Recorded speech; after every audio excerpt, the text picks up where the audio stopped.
Today, I want to discuss an extraordinary invention that has already changed and will keep changing the world. An object that never crashes, that contains thousands of bits of information, and that doesn't need a battery to work. Because to turn it on, you simply need to look at it. And on top of that, with books, you can literally do anything and everything. Just think, they can be a weapon, a shield, an umbrella, an uncomfortable pillow, or even serve as a bookmark in a bigger book. Just one of them can strengthen your brain, about 50 and some tape, your biceps. You can use them to prop up a piece of furniture, restore your peace of mind, or simply travel without moving from your couch. Transport it to the other side of the world, all while staying still at home. By the way, very serious studies have shown that reading fiction, a genre that lets you step into the shoes of fictional characters and experience their emotions and thoughts, develops a sense of empathy in the reader. So, this most solitary activity is actually beneficial for human relationships. In other studies, Elle discovered that when people are shown photos of expressive eyes without being able to see the rest of the face, and they are asked to identify the emotion, to interpret the state of mind of the person in the photo, then those who regularly read fiction were much better than others at identifying the emotion felt by the person whose face was partially hidden. In other words, the 26 letters you find arranged there can influence your character. Secondly, like stepping stones, books can help you grow, allow you to gain perspective. And the list of beneficial effects on our brain doesn't stop there.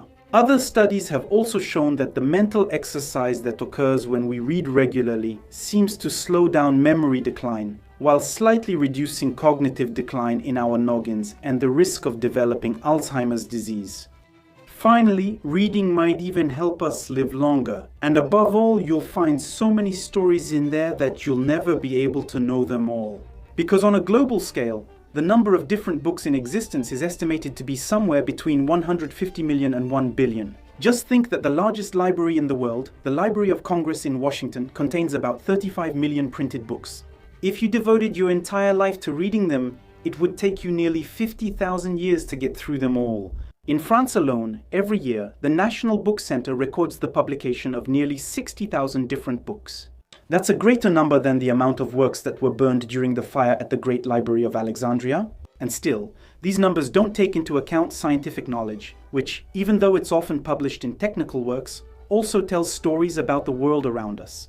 According to Scientometrics, which analyzes and catalogs scientific data, nearly 1,800,000 new research publications are released every year.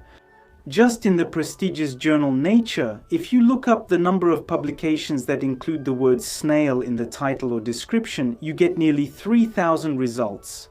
It's enough to make you want to curl up in your shell, so let's state the obvious. You will never be able to read the sheer number of stories written on paper. That's why you have to choose your books carefully. You saw this coming. I wrote one myself. It's multifunctional. It can make you look smart while being wide and thick enough to hide your smartphone inside. As it gets older, unless you use fresh fish or banana peels as bookmarks, it should start to smell nice. And above all, it contains the kind of stories I like to tell you about here. You'll find an explanation of why, when we store our books vertically, the top of each page travels into the future faster than the bottom. Why each page it contains has enough potential energy to literally destroy everything around you for miles. Why, even sitting and reading completely naked, even jumping on it with both feet, neither your feet nor your butt will ever truly touch the surface of the couch.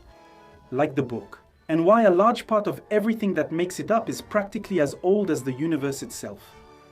Think of the internet as a succession of tabs, new pages, new windows opening onto other realities than the ones we know.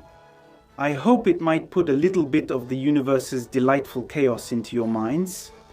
By the way, did you know that the pages of a book can be delicious food as long as you're the right kind of bacteria? And besides, if you don't find what you're looking for, if you don't like what's inside, then you can always get rid of it at little cost. Because a book can pass from hand to hand just like ideas pass from mind to mind.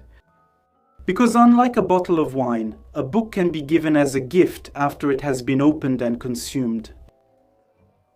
Oh, thank you. What is this crap?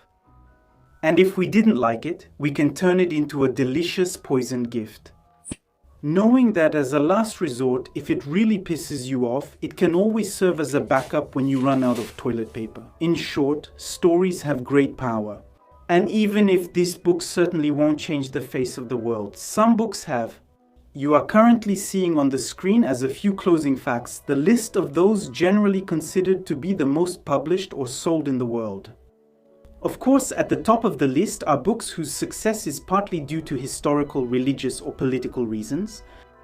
And many books that played a major role in shaping history aren't on the list, such as Darwin's Origin of Species, which, by demonstrating the existence of natural selection, forever changed our view of living things.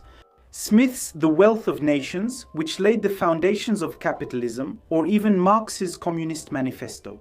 All these books, like many others, gave rise to political movements and scientific or social revolutions, while also slightly changing the way we see the world. And once again, mine will change nothing. But there's still something funny about it. By buying it, you'll indirectly spend a few hours with me, whereas I won't even know where I am or who I'm with. Give me the lighter. No, you're not burning your book just for a bad pun. This is the only time I can hold a book burning. I'm not going to hurt you. Come on, go ahead. Okay, no, I didn't ask you. Are you ready? Yes. You lost all your notes. Do you want to eat a banana? Yes. I'm really hungry. Is that true? Well, that's great. Listen. Eat the banana.